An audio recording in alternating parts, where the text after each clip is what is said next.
How to allow pop-ups on Brave browser. That's what I will show you in this video. But before we begin, make sure to subscribe to the channel and ring the bell to get notified whenever a new video is uploaded. With that said, let's get started. So go ahead and open up Brave browser.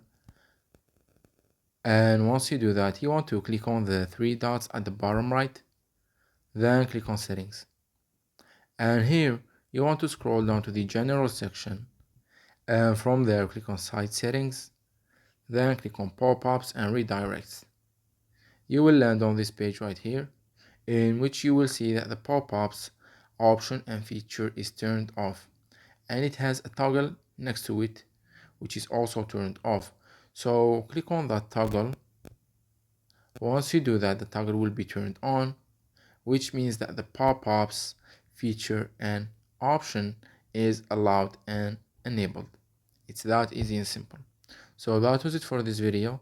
That's how you can activate and turn on and enable the pop-ups on Brave browser. If you have any questions, please leave them in the comment section down below. With that said, see you in the next video.